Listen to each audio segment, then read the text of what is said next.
Hola, buenas noches. Temapluna sigue generando, acapara la atención como hace ya varias semanas. Empieza el proceso de definición, el gobierno ha tomado un camino y da la sensación que se inclina por la propuesta de los trabajadores. Bueno, el detalle de la propuesta de los trabajadores, cuánto se precisa de subsidio, cuánta pérdida se tendrá al inicio, cuántos trabajadores ingresarán, bajo qué régimen, cuántos aviones, sobre todo eso vamos a conversar enseguida con el representante justamente de los funcionarios, con César Iroldi. Además, a propósito de Pluna, tenemos novedades sobre la propuesta del grupo Molinari. Hasta hace algunas horas, de las más firmes que tenía el Poder Ejecutivo, aparentemente no es la única, e incluso hay algunas versiones que dicen se podría caer. Se van a enterar dentro de un ratito aquí en nuestro programa.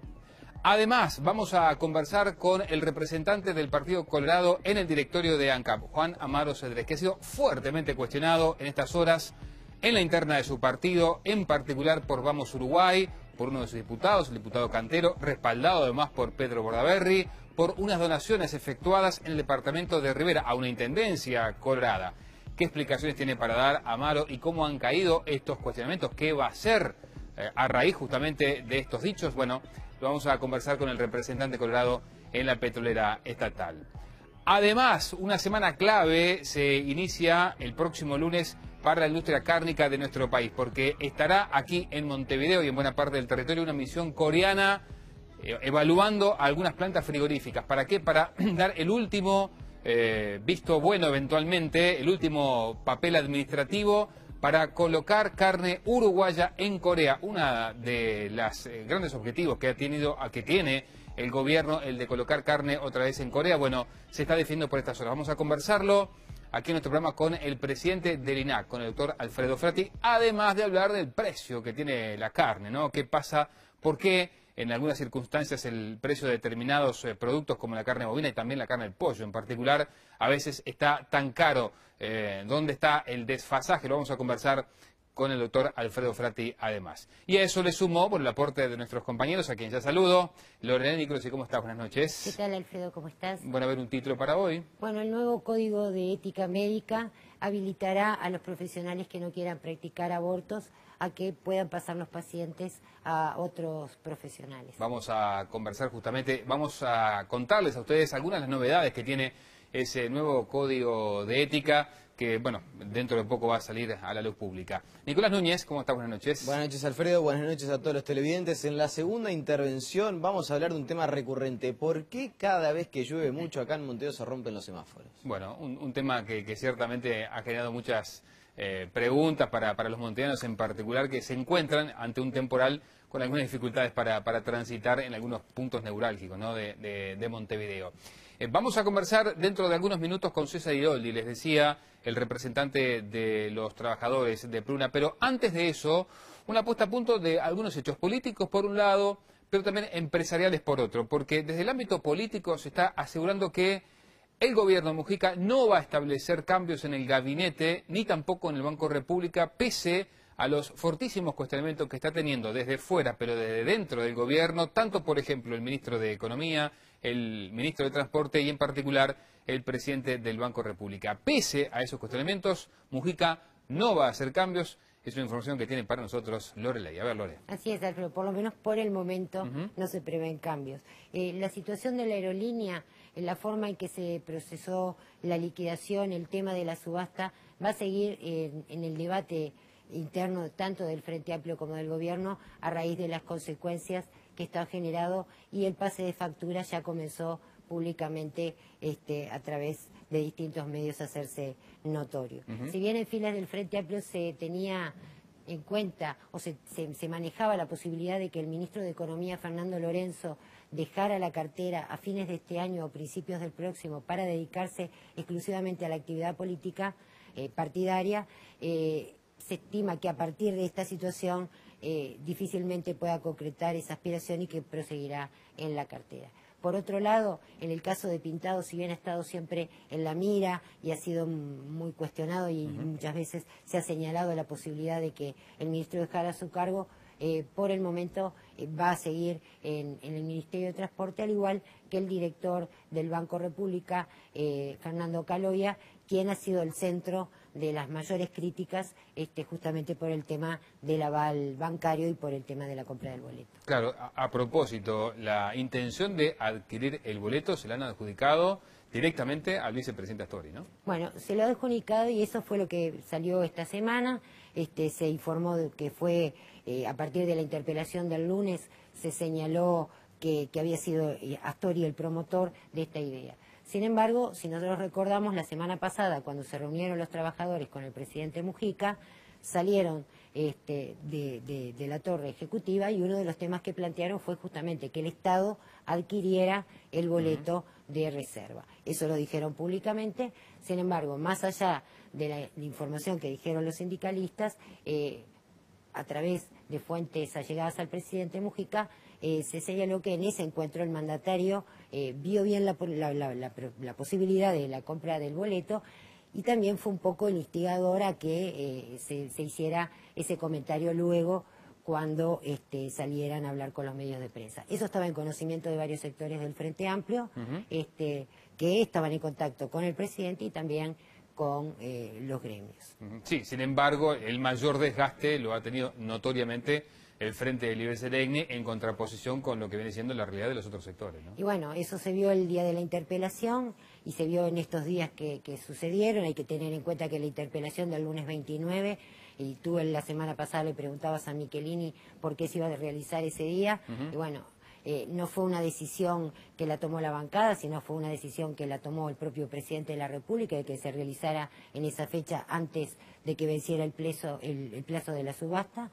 El hecho de que el presidente haya decidido luego no comprar el boleto de reserva después que se había hecho público que era Astori el que promovía esta iniciativa, aparentemente, genera que en el Frente Libre Seregni haya un gran malestar, porque consideran que la figura del vicepresidente ha quedado desautorizada frente a la opinión pública y que esto pueden ser jugadas políticas que se están realizando dentro del Frente Amplio. Por otro lado, también existe malestar en parte del MPP, del Partido Comunista y algún dirigente del Partido Socialista con respecto a la actitud de Caloia, luego de la reunión que mantuvo el miércoles con el empresario de López Mena en la sede de Buquebus. O sea que mientras sigan las negociaciones, mientras los trabajadores seguirán con sus propuestas, la interna del gobierno va a estar complicada hasta que no se logre una solución en el tema Pluma. Muy bien, con los trabajadores vamos a conversar después de una tanda, pero antes de ella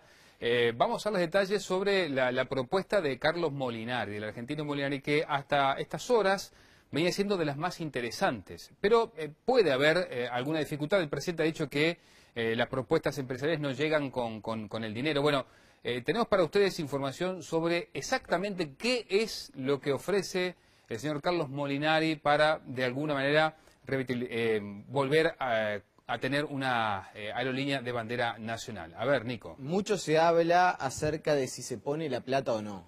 Y hasta el momento, los voceros del grupo Molinari y las personas vinculadas a la negociación dicen el millonario argentino va a poner la plata. El presidente Mujica, en el comunicado emitido días pasados, en los cuales termina por inclinarse a favor de la cooperativa de trabajadores, bueno, dice que los empresarios no están dispuestos a poner dinero y que esperan todo del Estado. Bueno, casi que en contraposición con esta afirmación del mandatario, el grupo Molinari está dispuesto a poner dinero. Claro, hay que ver cuánto y sobre todo si el gobierno estima que la cifra que ofrece Molinari es la necesaria para realizar esta inversión. Bueno, ¿y cuánto es lo que ofrece Molinari? Concretamente, lo que ofrece Molinari para comenzar con el plan de emergencia y empezar a volar con 4 aviones son 12 millones de dólares. Menos que el fondo que aparentemente va a ofrecer el Banco República para la cooperativa de trabajadores. Además de esos 12 millones de dólares que en el documento se menciona como una startup, es decir, un punto de inicio para este plan de emergencia de la aerolínea, Molinari ofrece fondos adicionales por 53 millones de dólares, de los cuales 34 ya estarían destinados a pagar el 25% de la subasta de los 7 aviones Bombardier con la deuda que hay con el Scotiabank. Por eso es que Molinari habla de que él pone dinero, porque ofrece esos 12 millones de dólares para arrancar y enseguida 34 millones de dólares para por lo menos hacer un adelanto, una seña de lo que se debe al Scotiabank. Hay también por allí una línea de crédito que le otorgaría el Estado. Así es, porque además Molinari le dice, yo pongo eso, pongo estos 12 millones, estos 53 millones para que la empresa maneje, los 34 para el Scotiabank, pero necesito que vos, Estado, me des 102.750.000 dólares.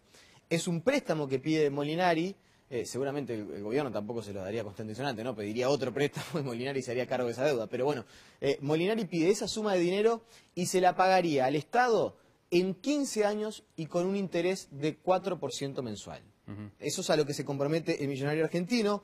En lo que tiene que ver con la contratación de personal, hay un par de asuntos que están mencionados en el documento al que tuve acceso, que son realmente interesantes. Concretamente en la página 10 del documento, Molinari dice que mientras dure el plan de emergencia solamente piensa volar a Aeroparque, algunos destinos de Brasil, Asunción y Santiago de Chile, y habla de la incorporación de 205 trabajadores, en total, 205 trabajadores. Dice además, y aclara el documento que presenta Molinari, que si el gobierno exige que se tomen 250 antes de los 60 días de funcionamiento, 250 funcionarios, bueno, se podría llegar a negociar y la puerta queda abierta para tomar a 250 trabajadores. De todas maneras, lo que plantea casi que como contrapartida Molinari es que los funcionarios de Pluna que no sean contratados en el inicio no puedan ingresar al mercado laboral. ¿Qué quiere Molinari? Que el gobierno extienda el seguro de paro, extienda el subsidio, y estos trabajadores que están formados, que conocen los aviones de Pluna, que conocen la interna de la empresa, no puedan ser absorbidos por otras empresas del mercado. Bueno, de todas maneras, es una propuesta que usted ahora tiene, sí, algún detalle que se empieza a conocer públicamente a partir de ahora, pero que no se soportaría por mucho tiempo más, o no se mantendría por mucho tiempo más, y parecen ser horas decisivas estas para saber si se mantiene o no. Claro, el diario La República menciona en el día de hoy que iba a haber una reunión en Punta del Este donde se iba a definir entre el empresario Molinari, la gente del grupo Simbiosis y bueno, otras personas que están trabajando en este proyecto, a ver si se continúa o no con la iniciativa. A mí me dijeron una frase que de alguna manera deja entrever el estado de ánimo que hay hoy por hoy en las personas que están participando en este asunto en el grupo Molinari. Los negocios, para que se concreten, requieren de un clima, y el gobierno no ha generado el clima para que se concrete la inversión de Molinari. De todas maneras, lo que a mí me dijeron fue que la adhesión no se iba a tomar al final de esta semana, que se iban a dar un plazo de unos 48, 72 horas y que iban a esperar a ver los próximos pasos del gobierno. Seguramente, si se mantiene todo este clima que hay, donde el gobierno parece no estar decidido, por lo menos no aceptar esta propuesta de Molinari, que insisto, se da a conocer, por lo menos ahora nosotros accedemos a ciertos datos. Si el gobierno no pone proa, seguramente la próxima semana, el arranque de la próxima semana, estemos conociendo que Molinari retira su inversión y su interés en participar de la formación de una nueva empresa de bandera nacional. Bueno, y allí toma cuerpo la posibilidad de los trabajadores. Ya está en nuestros estudios César Iroldi. Con él vamos a conversar entonces después de esta pausa. Enseguida volvemos.